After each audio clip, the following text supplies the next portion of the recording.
The following is a Comfortably Zoned Radio Network production.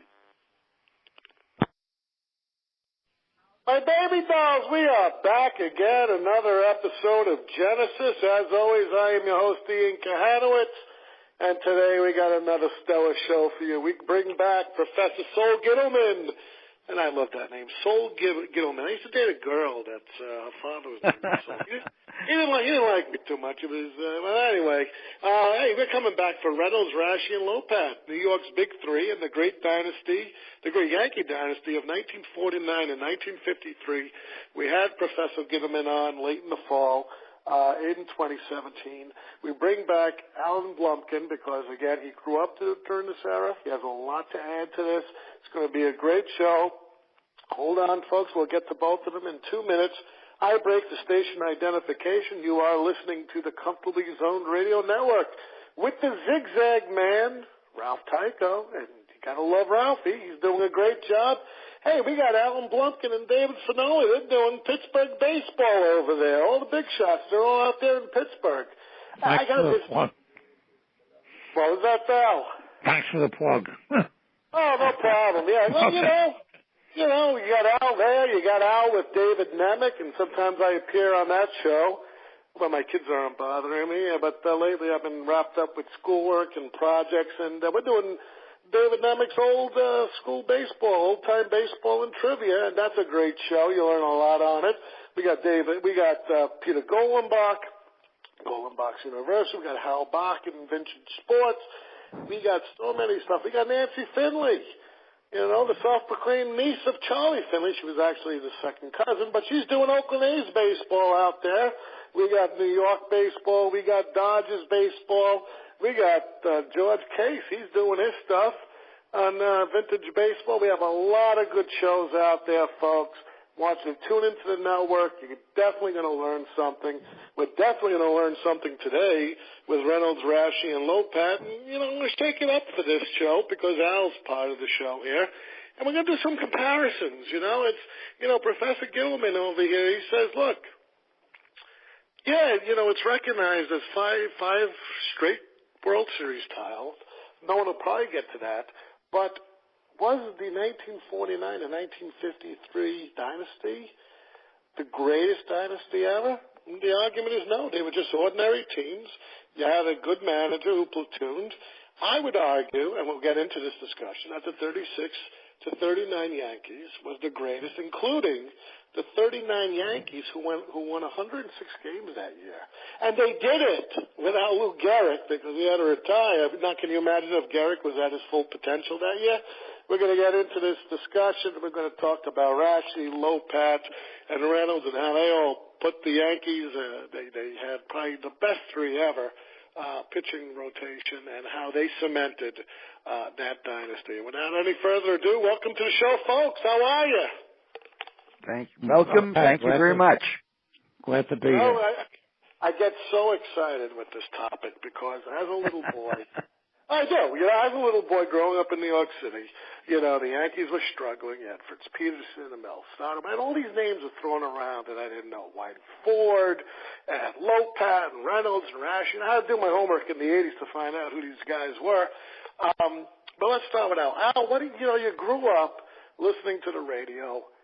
And watching on TV. They used to televise all the home games on Channel 11 here. Oh, yeah, that's right. They split Channel 11 with the Giants, and instead of being sensible and televising road games to boost attendance, they televised all the home games. Yeah, and I watched, and they were in the World Series all the time, so I was able to, get home from school in those years and watch the World Series. The first World Series games I ever watched on TV were in 1951. Which is really the first. My first was 47. Yeah, I was 8 in 1951. I was the first. I got into it through the cards, the baseball cards, because my parents could. I had to go to bar to see a game, to see the Bevins game when Lavagito beat them in 47 because I was too young. They wouldn't let me into the bar. We had no TV. So I went from bar to bar in West New York, New Jersey until they threw me out. And I saw Lavageto's hit and went home and cried. The There's a book that came out last summer called Electric October about the 47 series. It's a terrific book, and it's very, very easily readable. Very great series. Yeah. Very about great 1947. And it focuses on 6 of the people who never were noted for anything after that. Yeah, well, they were like gone. Gianfrido, Lavagetto, Bevins, they all disappeared. That was the last game I think they ever played in the major leagues. Yeah. But they were historical, important people, remarkable. Anyhow, that was the prelude. That was the Bucky Harris World Series as a manager, and George Rice dumped him right after that. The next George Rice dumped him after 48 because they didn't hire him. Yeah, after 48. Mm-hmm. Yeah, and they brought in Stengel, and I did research on this a bunch of years ago, and Dave Egan, who was a writer from Boston, who hated everybody. Ted Williams hated his guts. Well, he screwed Williams so badly. He was an alcoholic, and he said, I saw this in the Sporting News from when I was doing the research. It says the only thing the Yankees will get out of Stengel is laughs. Yeah, but he hated Stengel, but he had a great line. When Stengel got hit by a car in Boston, he got hit by a cab in Boston. I think it was 37, 38, and he got his leg broken. Egan put the cab driver up for the award for the man who gave the most to Boston baseball in a year because he ran over Stengel. He was a wit, but he was a drunk. I know, yeah. But, so they fired Harris. At the 48, yeah. Brought in Stengel. And everybody thought Weiss was crazy. Yeah, I know, yeah. And the ones who played a lot under McCarthy, like Rizzo and DiMaggio, never particularly liked Stengel. No, they hate. I mean, they were McCarthy men. The only one I think who made the adjustment was Henrik. Rizzuto never really liked Stengel, and DiMaggio had despised him. My 3 guys liked Stengel because they liked his choice as a pitching coach. So they liked. The thing is with McCarthy, if you look at his record, he was very good at winning pennants by 10 games. The 5 times once with the Cubs, twice with the Yankees, and twice with the Red Sox, where he was involved in races that were 3 games or less, he lost all of them. Couldn't do it. Yeah. So but Al's point about the 36 to 39 Yankees, the difference I think between those 2 teams, and I think the 36 to 39 Yankees were a player for player the greatest franchise perhaps ever, but they had 2 pitchers, Red Ruffing and Lefty Gomez, both of whom are in the Hall of Fame, who were really the kind of pitchers who were journeymen, who when they came to the Yankees really got the benefit of huge amounts of talent. And look at Ruffing's record when he was with the Red Sox. He was a disaster. The record with the Red Sox was terrible because the Red Sox. And Lefty Gomez, his ERA, everything about his record was very ordinary. But he got winning 20 games with the Yankees and got into the Hall of Fame. Reynolds, Raschi, and Lopat were carried the team. Ruffing and Gomez were carried by a fantastic offensive team. Well, so I think there's one critical difference between the two dynasties. Not to make the 36 to 39 Yankees were player for player. The Hall of Fame, the Hall of Fame players they had at so many positions were really, even the ones they didn't, like Red Ralph at third base, they were truly a great team. Not to contradict you, but the thing with if you look at the league ERAs in the late 30s, they were very, very high. Yeah, the 30s. You look at the 1930s. My God, the batting averages and everything else. The Philadelphia Phillies were the last place team in the National League in 1930, and they had a team batting average of .315. Yeah, that year is a whole a team ERA of 6.71. Yeah, so that baseball is, you got to look and see what they're doing with the ball, how high the mound is. The owners can manipulate the game. The Yankees in 1936 had an ERA of 4.45, and they led the league. Team ERA. Yeah. There are certain years, and I did some work on this stuff over the years, like basically 48, 49, and 50 in the American League especially, were very heavy-hitting years.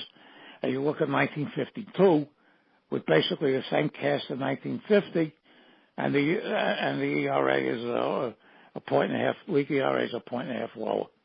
Yeah. So did you ever figure out why this is happening, Al? Because I have a theory that every time that the United States involves itself in major wars, the hitting goes down. What they do is that may be, yeah. But I mean, once they start tampering with the ball. Oh yeah. I mean, we cut balls up in the Cape Cod League. They were cutting balls in half to figure out why the ERAs were spiking, going up. I mean, on the Cape Cod League, which is the one out of every 6 Major League Baseball players is in the played in the Cape Cod League. We had 20 guys by halfway through the season with ERAs of 0.00. Then suddenly, about 5 years ago, it exploded. They cut up the ball and saw they were tightening the wind. Yeah. And balls are flying out of the ballparks. So when you change the ball, things happen, and the height of the mound. Oh yeah. 1968 was my lowest point of interest. That's they just wrote a new book about that season too. Yeah, no, that every game was 1-0. Both races, both races were decided by June. And that was last year. Yastrzemski was the only guy in the American League to hit 300, and he hit 301. Yeah, both races. There's the last year of 10-team leagues. Both races were over in June. The only thing that saved it was the World Series that year. Yeah. McLean and Lolich. Yeah, and Gibson. Great World Series. Yeah. And Gibson, but he had that great first game, but then the Tigers came back, and fat Mickey Lolich was the hero. Yeah, so I want to ask you one question. It's about Reynolds been bothering for years. I've seen everything on his birth year from 1914 to 1918. I even have a copy of a questionnaire that he filled out for Cooperstown, listing his birth year as 1918. Now it's coming. It's 1915. It's coming to me that the year Baseball Reference .com carries 1917. And when he passed away, the Daily News had him at age 77, and the Times had him at age 79. Yeah, I checked with the Oklahoma birth certificate, and his birth certificate originally was 1915. So depending on, it'll be one of those apocryphal things. Nobody will ever really be able probably to figure it out. But the 1950 date seems to be the legal one. The most people will accept. Okay. So he was older, and the people, the Nazarene Church tended to keep their people younger than they were. But he was born 1915. His father had him recorded in the congregation of the church that he was the pastor of. Okay, thank you. No, not at all. Oh wow, that's just you learn something new every day. Let me ask you something on both your take on Jim Turner. Again, Jim Turner, Stengel, he was concerned about the hitting. He didn't know much about pitching. Do you think without Jim Turner, Reynolds, Raschi, and Lopat wouldn't have been as dominant? Al, what's your opinion? Okay, I'll let you go first. Well, there's no question that it was a synergy for me. The way I see it, it was a coming together. Synergy is, when something is greater than the individual parts. Turner was part of it. I think there's no doubt that Turner, who kept a meticulous notebook on every pitch that each of them threw and knew everything about him. You're right about Stengel. Warren Spahn's great line was, I knew Casey before and after he was a genius. Because he had Spahn in the 30s and early 40s with Boston, then he had him with the Mets again, and Casey couldn't do anything with lousy teams. He had to have enough talent to be able to use people, and he turned his pitching over to Turner. And Turner and Dickey and the three starters made it all happen. I think each part of him, I don't think Berra would have been as good without Dickey, because Dickey taught him footwork. The three pitchers taught him how to call a game. And Turner worked with them in such close proximity that you're right, it wouldn't have happened without this perfect storm of people And Jim Turner was part of that perfect storm. He also gave Raschi the chance to come back to the majors. Vic would have quit. He had it. He was 28, 29 years old. Was going nowhere. But he was, he had, up at Portland, where Turner was the manager, he told Stengel and told Weiss, bring this guy back. And they brought him back in 47 and kept him there in 48, 49, and went on to these great 5 years.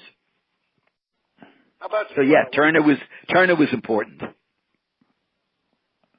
How about you, Al? What do you think about Turner? Yeah, I think I agree with Sol. I mean, if he wasn't, they weren't working, Stengel wouldn't have kept him around. And he also, had to work with, and he made him effective for a couple of years. And his first tour with the Yankees was Tommy Byrne. Yeah. The wild man of Borneo, the wild man of North Carolina. And, and I know Stengel was upset when they sent Byrne to the Browns in 1951. Says, where am I going to get those wins? Because, Ford was in the Army. Then they started making up. The other three guys started increasing, and it wasn't until Ford. When Ford came in, then they had the four of them for a couple of years. That's what Branch Rickey said, this may be the greatest starting rotation in the history of baseball. Oh, they had Ford for half a year in 1950, and then he came back again. Ford, 53, Ford came back and, was terrific, but Ford spent 51 and 52 in the Army. I hit against him. He was at Fort Monmouth, and I was in New Jersey at the time playing ball. You think whatever you think of Ford, when he threw a fastball by you, you didn't know what the hell was going on. Even though in the majors he was not known as a fastball pitcher, he still had a real buzz. But he was in the Army in those couple of years. When he came back, that was one heck of a rotation with those four guys in it. But you're right about Tommy Byrne. Ford, Stengel didn't want the trade to take place, but he gave Topping and Webb heartburn.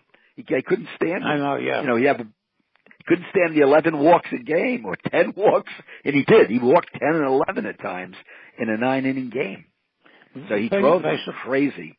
I think basically with the four teams from the 30s and the five teams that we're discussing is that the four teams from the 30s were extremely dominant. The biggest thing about the five straight was that they won every game they had to. Yeah. And to me, the key year was 1952 because they were they started September 2 games ahead of the Indians. Both teams went 19-5, and the Yankees finished two games ahead of the Indians that they started with, and then they beat the Dodgers the last 2 games of the World Series in Ebbets Field. Yeah, to prolong that. Yeah, there were some remarkable moments. The one who can still talk a little bit about it because he's still alive, still cogent, still communicating is Bobby Brown. And he'll tell you that he'll never forget the kind of karma, the kind of magic that those teams had to win games that they had to win.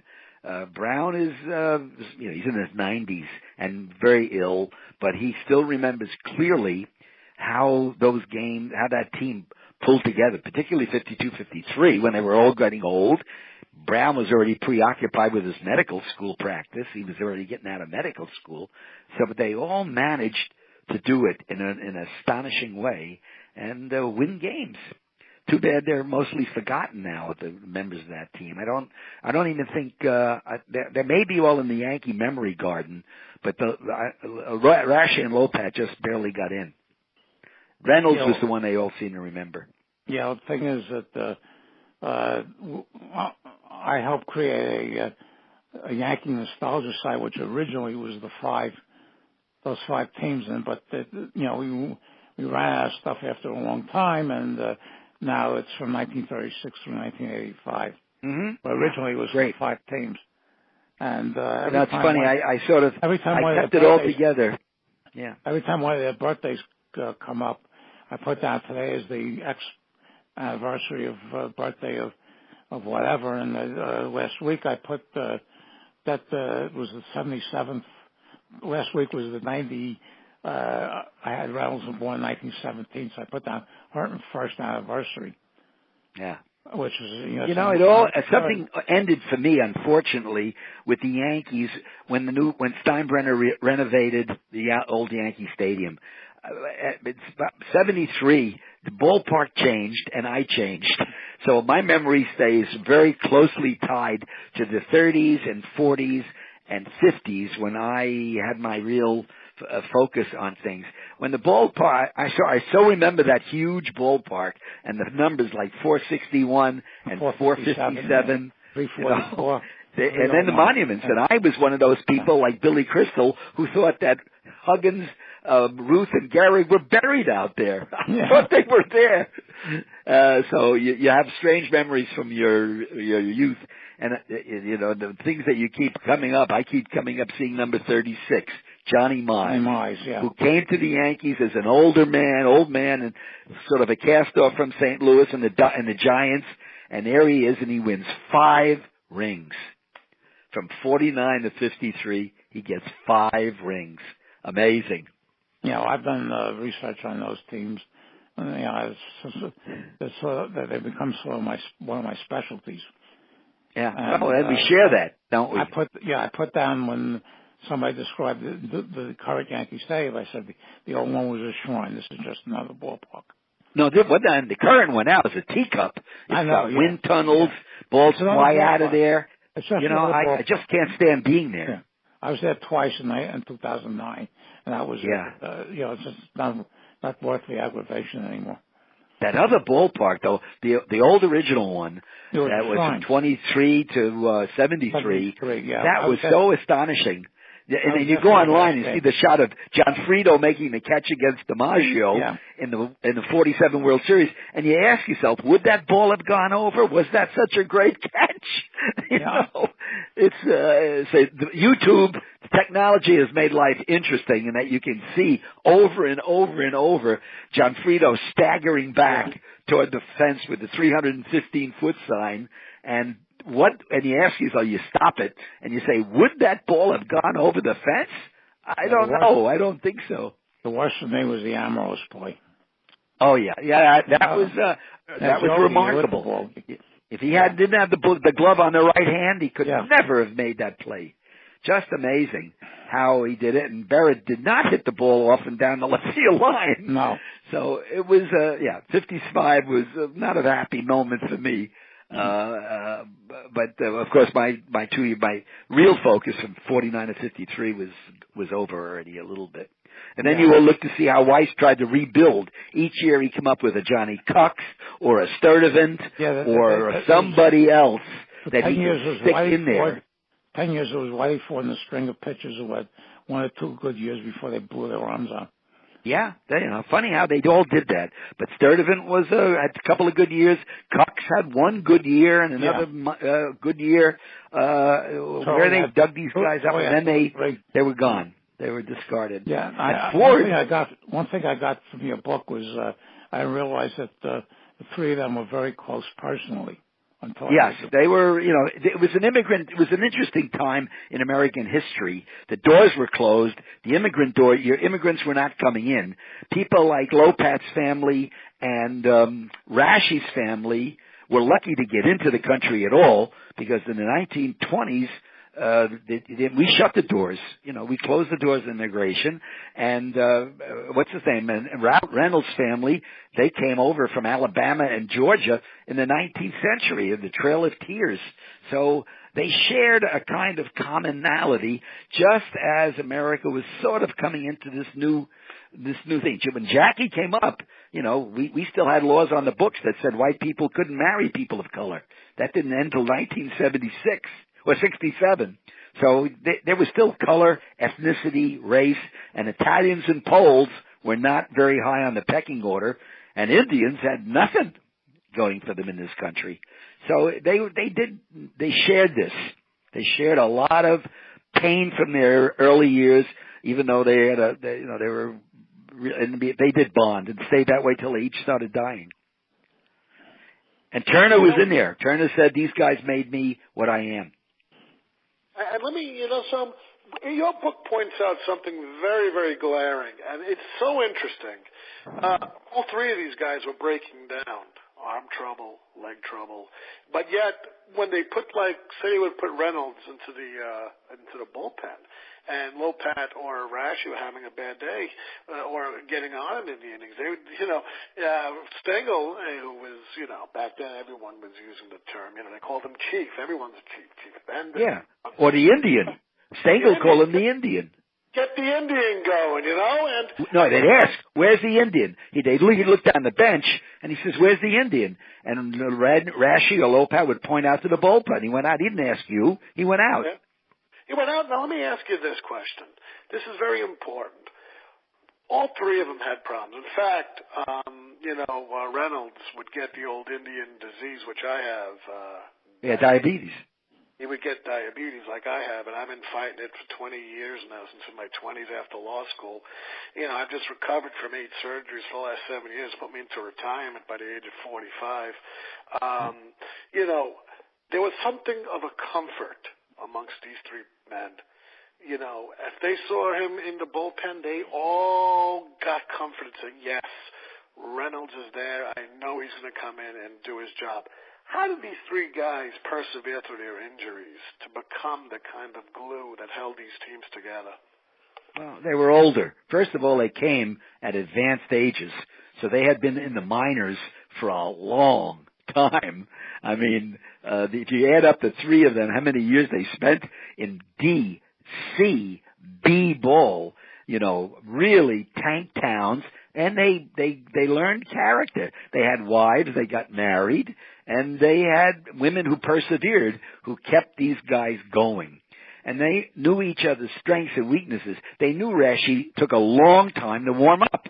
He was no good coming out of the bullpen. They knew that Lopat's stuff was not the stuff that you needed coming out of the bullpen. And Allie they all knew he could recover very quickly. So that Allie took it upon himself, and then the two of them all agreed he could go to the bullpen and still come back and not miss his turn in the rotation.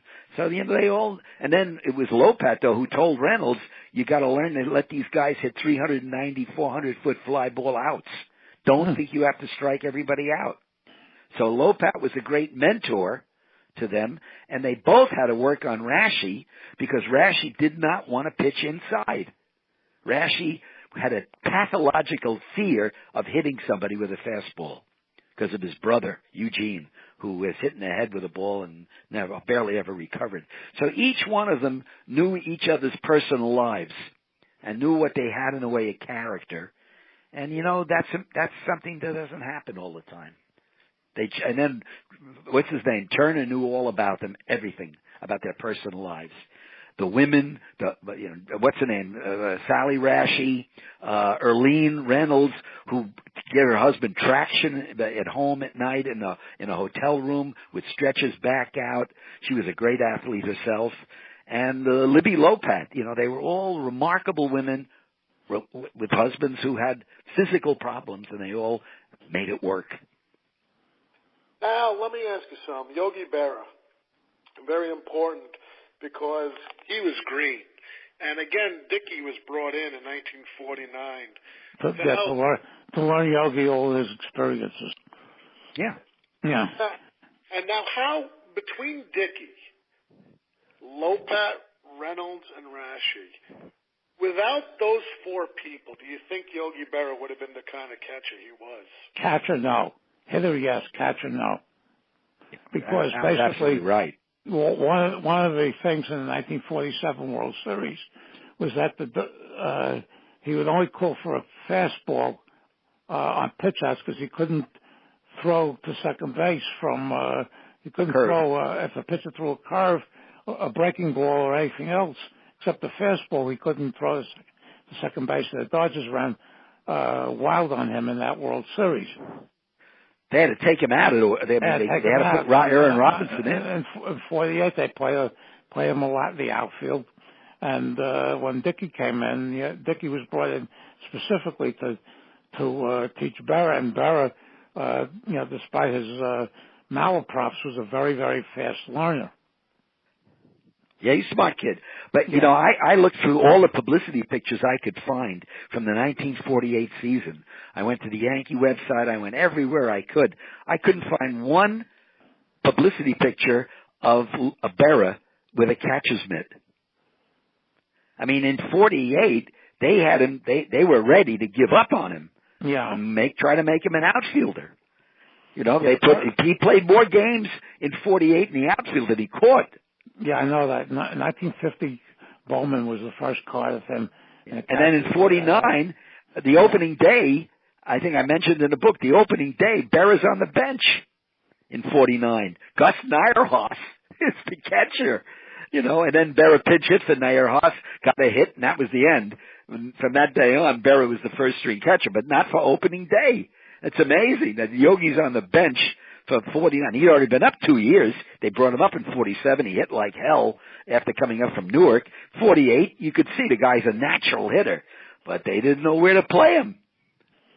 No, he learned very, very quickly, and after a while, the three pitchers believed that he knew what he was doing. It took a while. After they taught him, they wouldn't let him call a game. They had created their own signs, their own signals to tell him what pitch was coming. Yeah, they wouldn't let him because, as Al pointed out, he wouldn't call for a breaking ball with somebody on base. Yeah. And they said, you know, that's no goddamn good. So they told him, you shut up, we'll call the pitches, and then when we're ready, and then sometime around May or June, either Al or one of the three would go to him and say, call the next inning, and let him call an inning. And let him do what he had to do. Dickey really taught him footwork. Dickey was great on footwork. Yeah. But he never taught him how to call a game. It was the pitchers who taught him how to call a game. Yeah, what pitches to look for. The story that I once heard that I read somewhere that Raschi was pitching and Stengel signals to Berra to go out to the mound. Berra gets halfway out there. And Raschi yells at him, "Get the hell back!" Further, yeah. And Berra's caught in no man's land there. Finally, he decides to go out to the mound. And Raschi said, "I thought I told you not to come out here." Yogi said, "Your number ain't 37." Yeah, and you know that's the one where what's his name? Where when he wouldn't go out, Stengel took a couple of bills out of his pocket and started waving them at Yogi. He says, "You don't go out, you're going to get fined." Yeah. So Yogi had no choice but to go out, and by that time, I mean, the game face that Raschi put on was so ferocious because they knew. I mean, of all the three pitches, he hit hitters the least of all. If you look at the records of hit batters, Raschi was the fewest hit batters of the three of them by far. The guy with the most hit batters was Lopat. He would plunk you. Lopat never walked anybody. But he hit you. He had to hit you to get you off the plate. The fact that 49 especially, the reason the A's set a record for double plays that year with 217 was because they had 5 pitchers that walked over 100 batters. Yeah. Which they put guys up, and that was that earlier part of that era was a very high, a lot of walks, and Lopat he hardly ever walked anybody. No. They were really, and then as they got older, even Raschi and Reynolds was initially considered pretty wild, but he also got control, and he learned to use the whole plate. That's what Lopat really taught him how to use the plate, how to pitch in Yankee Stadium. You know, let him hit the ball out, let him hit a 380-foot fly ball, and think that they really got to you. You know, Al Rosen. I said, I'm going to kill this guy. I'm going to butcher him. Look at that last shot that I hit. Rosen hit a 385-foot fly ball to center field, and Mantle caught it. And that's, you know, he thought he was hitting Reynolds, and Reynolds was manipulating poor Al Rosen. You know, there's also another story that Lopat told in a Donald Hynek book about it. They were out in Cleveland. He was rooming with Johnny Saint at that point. And they decided to go out to the ballpark because it was very hot. There was, no air conditioning in the hotels back then. So they go out to the ballpark and they watch some Cleveland lefty trying to imitate Lopat. So they see this, and he goes to Stengel and says, "We're going to have some fun tonight." And so he brings in Berra and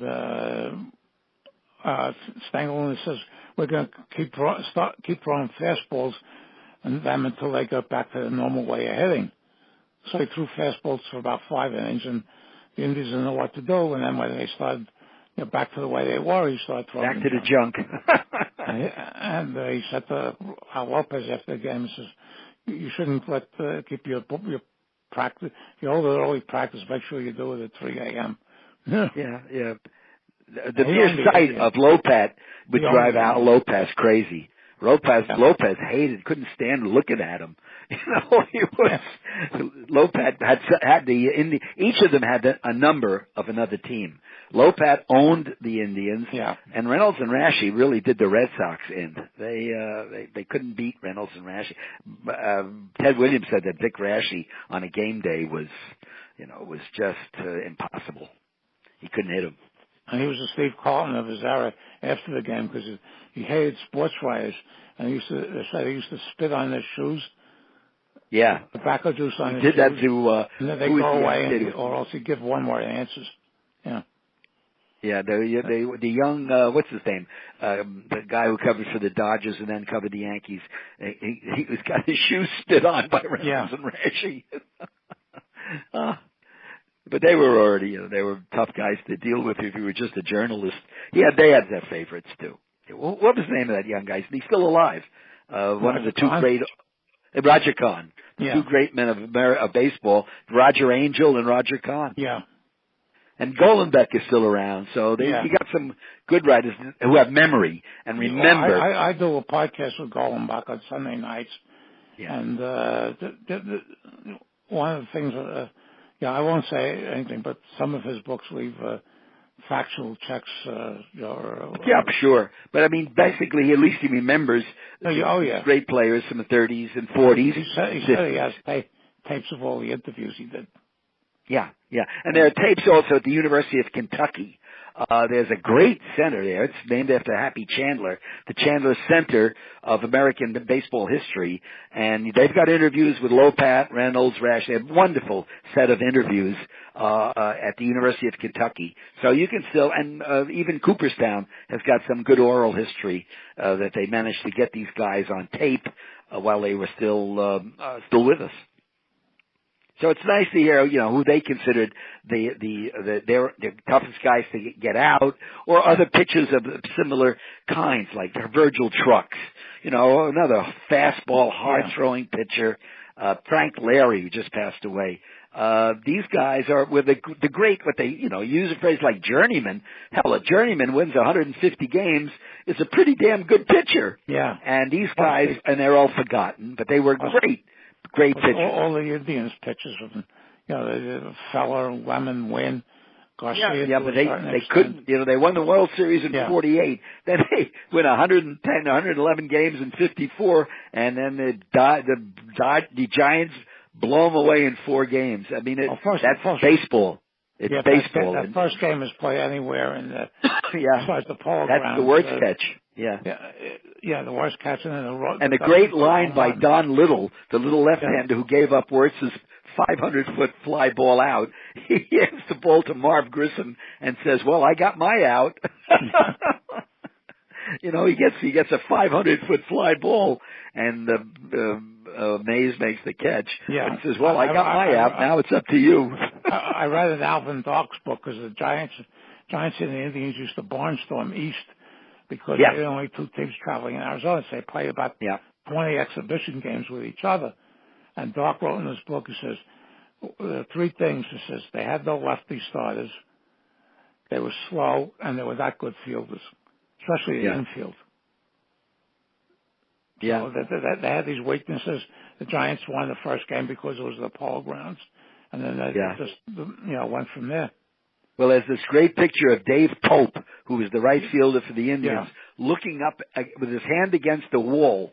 And you could see the sign, 259 feet. Yeah. It was 259 feet down the right field line to the pole in the Polo Grounds. And Dusty Rhodes hits this pop-up, and it fell into the first row. Yeah. I mean, it's, the 1954 Cleveland Indians had to be the most snake-bitten World Series team ever because they got beaten by a slightly alcoholic, a pinch hitter who got in and just got hits in the most improbable times, Dusty Rhodes. But that was the Yankee team that won more games than the previous 5, and they still couldn't win the World. They couldn't win the They won when they had to win. Lopat, Reynolds, and Raschi won a very good portion of those games those 5 years. Yeah. And I think the only Whitey Ford in 1953 was the only one who broke into the 3 leading leagues. I know, Lopat missed part of 52 with a sore arm. Yeah, I think that year is about 10-4. Yeah, he didn't pitch much at all. Yeah, I've been trying to keep in touch with the ones who are alive. I've speak from time to time with Dr. Brown, and I think Charlie Silvera is still around. Yeah. I called him a couple times. I haven't gotten to him. And then Sally Raschi, Dick's wife, widow, is the only one of the wives left alive. But she's still going strong up in near the Finger Lakes, and she's in her 90s. But gets the phone calls. She was getting phone calls from Jerry Coleman and Bobby Brown regularly before Jerry passed away. And the first phone call she got after Jerry Coleman died was from Bobby Brown. She said, Brown called right away to say. So they still are. That team, those 49 to 53 teams are still together. And the few people that are still alive, they still care about each other and keep in touch. Did the wives talk to Carmen Barra at all? Oh yeah, they made her move to New Jersey. She bought a house. They said, "Come and live close to us," because the 3 of them, they stayed together in New Jersey. The Reynolds rented because Arlene just loved going back to Oklahoma. But Libby Lopat and the Raschis bought for a while, and then they made really Carmen and Yogi lived with them in Hillside, New Jersey. They stayed all together. They all had property close by. Nice. Spent the winters together. Yeah, they babysat for each other. It was really a synergy of temperament, personality, and everything. It doesn't happen often, and it happened in this time with these 6 people who kept getting together when they were in their 40s and 50s and 60s and 70s. They were planning to come together for another celebration when Vic dropped dead. Yeah, that was he was the first one, and I remember that. Yeah, that was the first. He had a heart problem. That was the first. He died, and they were just planning for a reunion. Yeah, he was the first open I ever did at a Sabre local meeting. Sabre. It was Vic Raschi. Yeah. And, I think the ball field up in Geneseo is still named Raschi Field. They named the baseball field up there. He coached up at Geneseo State, up in New York State, and they all kept close to baseball. Allie owned a minor league team for a while. Allie became a millionaire with oil, and was in the Oklahoma Hall of Fame. And Lopat was the only one who really made a lifetime career out of organized baseball and used his friendship with George Weiss. Weiss helped him. He helped nobody else. He helped him. Finley. Lopat for a couple of years. Yeah. And he was I think the Yankee pitching coach right after they dumped Jim Turner for a couple of years before even Sain came back. So they were unique individuals at a unique time, and what we are, Al and Jan and me, we're the memory right now, because when we go, there won't be any more memory. The memory of those teams is embedded in our minds and in the minds of people like Golenbeck, Roger Angel, and Roger Kahn. And one of the things also is that you expect these guys to forever look like they did on the baseball cards when they were playing 50, 60 years ago, and it doesn't work out that way. But even when they said unbreakable records, they put these things down every once in a while. Unbreakable records. Nobody ever lists the unbreakable record of winning 5 consecutive World Championships. Now, that'll never happen again. The closest team I thought to them since then was the A's in the early 70s, who also won every game that they had to. But they, again, the free agency destroyed it. Yeah. Free agency was done. First of all, with Finley screwing up Jim Hunter's contract, and then when the first year free agency, and almost every one of those guys left. Yeah. But that right.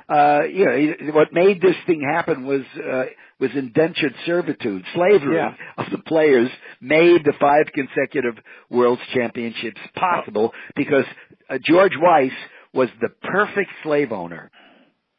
He knew exactly what he wanted to keep and what he wanted to get rid of. He only made one mistake in that period, and that was getting rid of Raschi, and he let his emotions interfere. Because he disliked Vic so much, he wanted to hurt him, and after he won only 13 games, he had told him, don't ever have a bad season. Well, 13-7, a bad season. Well, it was bad enough in the excuse that that Weiss needed to get rid of him, and he did. Never told him. Heard about it from a reporter, but that was Weiss's vengeance. And what it cost him was the pennant the next year. Well, the thing is also that I don't know if you know this little piece of trivia. Besides giving up Harry Aaron's first home run, Vic Raschi also gave up the first home run to another Hall of Famer, Whitey Ford. That's when Vic was finishing up with the Kansas City A's. He got a home run up? No, I didn't know that. Whitey Ford's first of 3 home runs. I did not know that. I should have mentioned it. I went to a Yankee fantasy camp in 1988, and Ford pitched both sides in each game. So Ford pitched 18 innings a day. Wow. Actually, he pitched a doubleheader. So he pitched 36 innings a day when he was in his 50s already, and he could throw without hurting 60, 70 mile an hour fastballs all day long. Wow. And then the other pitcher thing is that Warren Spahn is noted for giving up the first home run to Willie Mays. Yeah. He also gave up the first of Sandy Koufax's 2 career home runs. So there were records out there. I found this out a long time ago through a book that Saber put out years ago called The Home Run Encyclopedia. But those records, records like Spahn's complete games or innings pitched a year, those are all things of the past. Now, you try to wonder what the heck's going on, and you can't imagine Reynolds, Raschi, or Lopat, certainly not Lopat, but Reynolds and Raschi throwing as hard as these guys do for every pitch in every game. Well, didn't Reynolds get criticized for heavily for not being able to complete games? Yeah, they called him the Vanishing American. Yeah. That 47, in 47, he started 31 games, and 49. 49, he started 31 games and completed 4. But that was Stengel.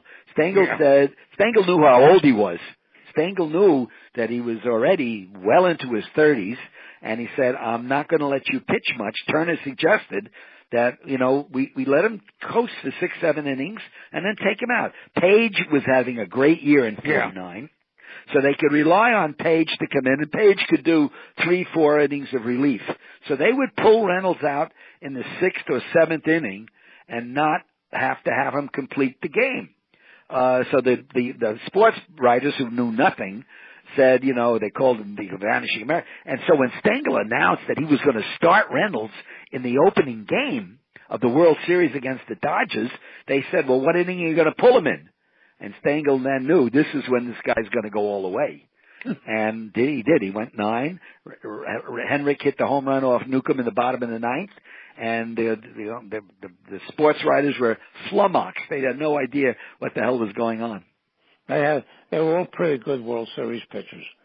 Oh, I think Reynolds was 7-2. Yeah, 4 saves. The last one he got in 1953. He won the last game because it was a vault. Yeah, he won it in the bottom of the 9th because somebody else got the run knocked in. He gave up the Fiorillo's home run. Yeah, but he got the win anyway. Knocked in the run in the bottom of the 9th. Yeah, I think it was Martin's 12th hit of the World Series. But Billy Martin, he deserved one like that. Turned his performance up 20 notches, in the World Series. He was a 250, 260 hitter during the regular season. But the World Series, he became possessed. Yes, some guys did that. Even later on, Bobby Richardson, You know, Richardson's the only guy I think who won the MVP in a World Series for the losing side. Yeah. And in 60, Richardson got the MVP in 60. Yeah. He got about 9 million hits. He went crazy, and he was another, good hitter, 280 hitter. Once he won it a couple of times at 300. But in the World Series, Bobby Richardson also went berserk. Billy Martin out-hit Jackie Robinson all 4 times.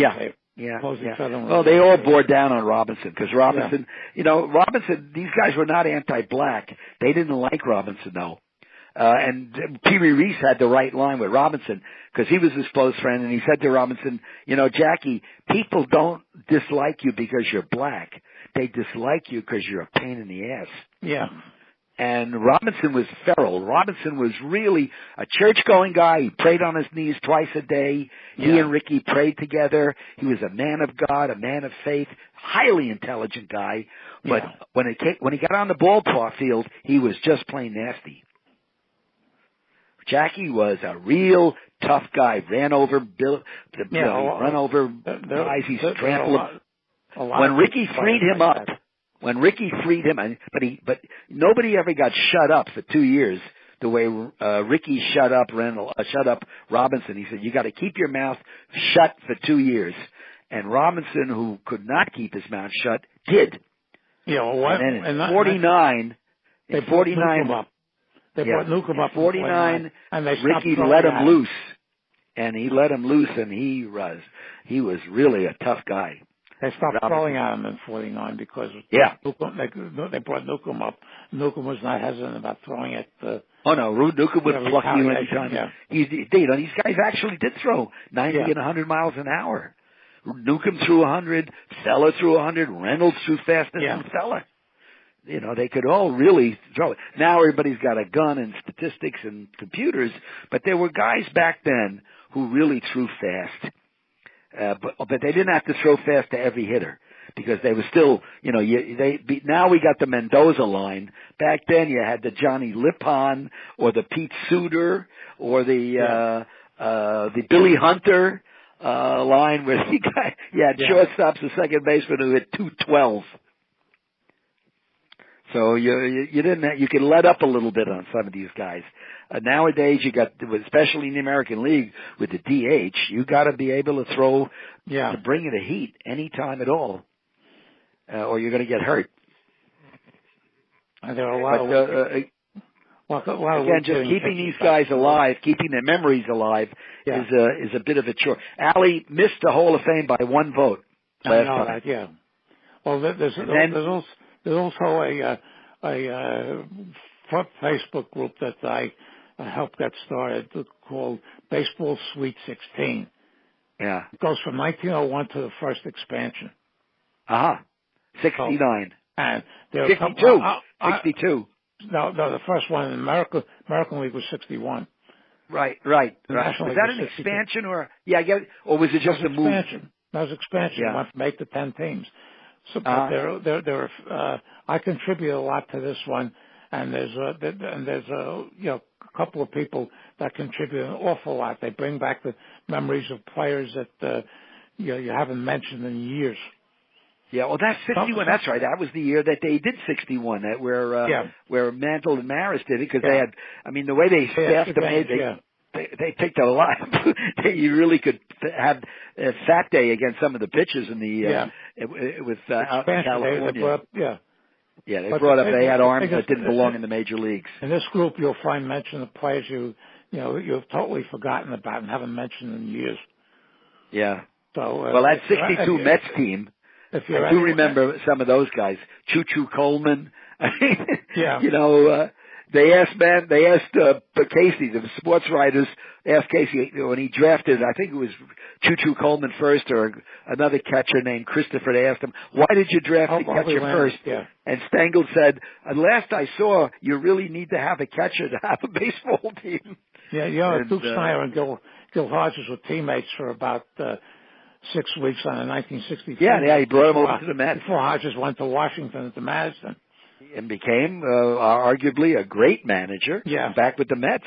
and unfortunately had this heart condition and he died. But that was a tragic team. I thought that one of the iconic books of baseball is The Boys of Summer. Yeah. I think Roger Kahn's book, the tragedy of those people, even the ingrained racism of Furillo and Cox, after Cox gets benched, when Junior Gilliam came up, and they put Gilliam at second, they put Robinson at third in 55, and they let and Cox says, "How would you like to get replaced by a nigger?"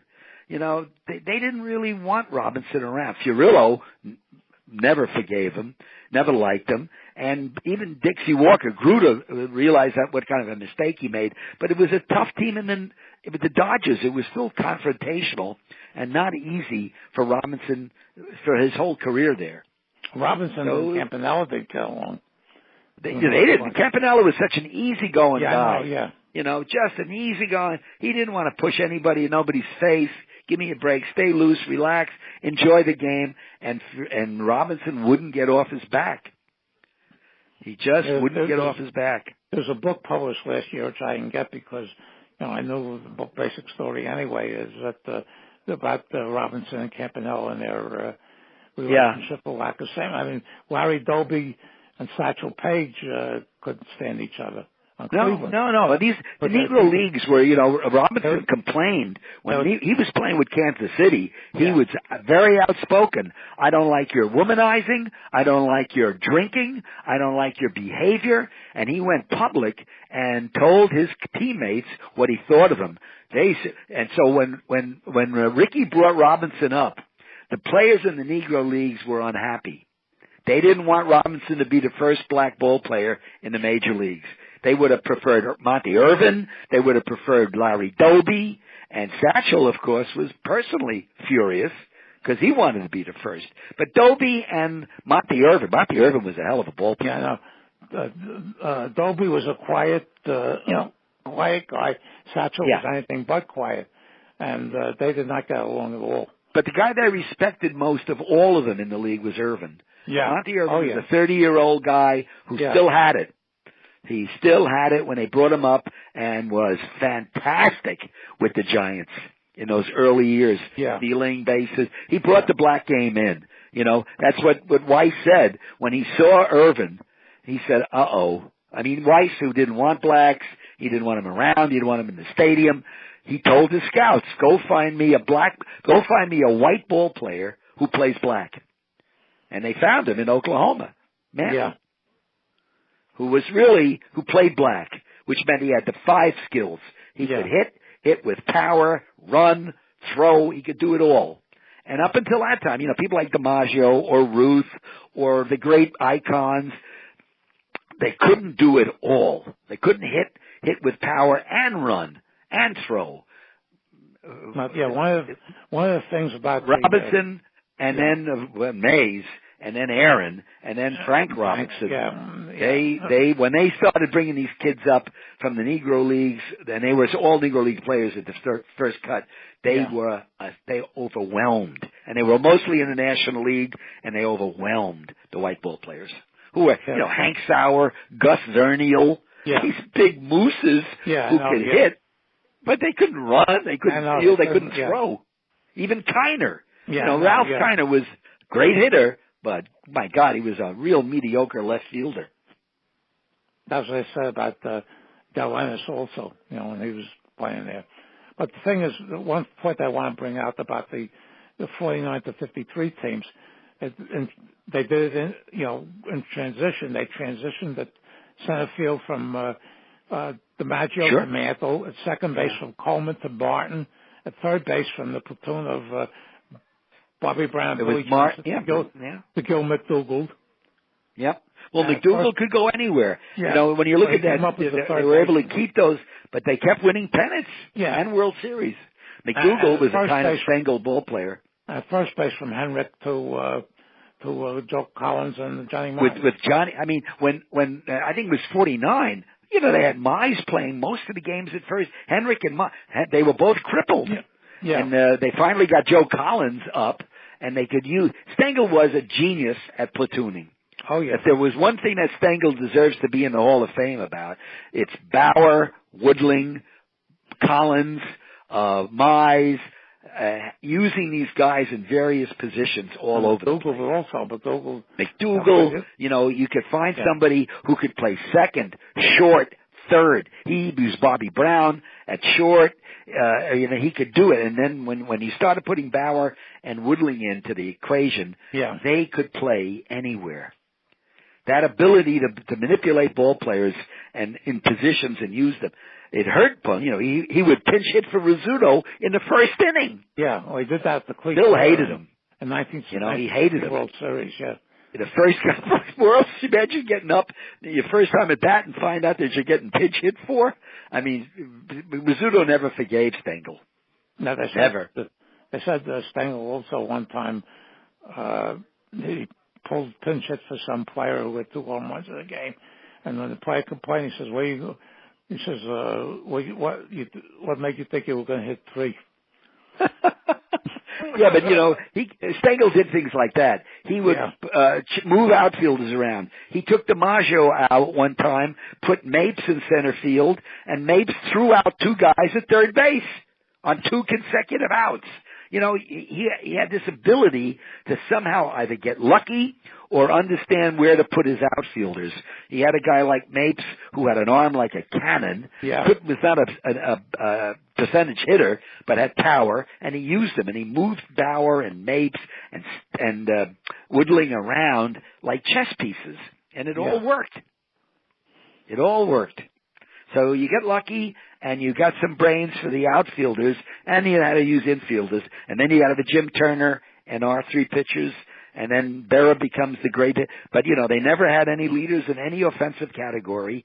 They all were pieces in a mosaic. Each one was a piece of glass, and that when you put it all together, you get 5 consecutive World Championships.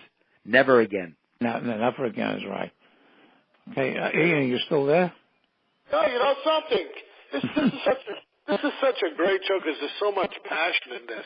You guys going to be putting me out of a job. What can I tell you? Hey, don't worry. I'm not drooling or dribbling yet, but I'm 85, so I'll just keep going as long as I can. But this is what we're going to do, folks. We've been on for an hour and 10 minutes. That's how prolific. Oh, we got to get off. Okay. That's how prolific it is. I didn't want to stop it. Next time, we're going to come back next month. If both of you guys want to come back next month, if it's on your schedule. Okay. You better find out if your fans want us. Yes. This was terrific. Now, it's a pleasure talking to you, and I hope we get a chance to talk again. Okay. So, Ian, all right if we hang up? Just hang on 1 second. I'll speak to you after I end this. Will do. Okay. Hang on 1 second. Folks, as you see, we have Alan Blumkin, the maven of the network. We got Professor Gittleman over here.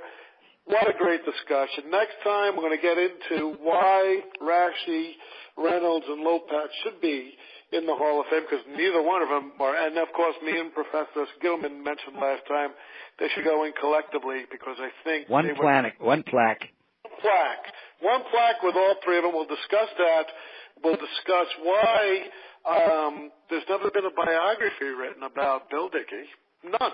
There's not one. I'm thinking about writing it in a few years after I get done. With my collusion book right now on the 1980s, and then I got a few others I'm going to be writing in the future. My book. Let me say also that Trammell should not have gotten into the Hall of Fame without Whitaker. Yeah. Right. Yeah. Yeah, that's right. That's one plaque. They should have put them both in on one plaque. 18 years as a double play combination, that's one plaque. And some folks at home, these guys, they're a little bit older than me at 84 and 74, and I'm 48. They can put me under the table. That's how good the discussions are here. Anyway, I hope you enjoyed the show. As always, I'm Ian Kahanowitz. Thank you, Sol. Thank you, Al. Hold the line. This is how I always end it, and of course, I don't remember him, but I'm sure Al and Sol did in the immortal words of one of my broadcasting heroes, Edward R. Murrow. Good night, folks, and good luck.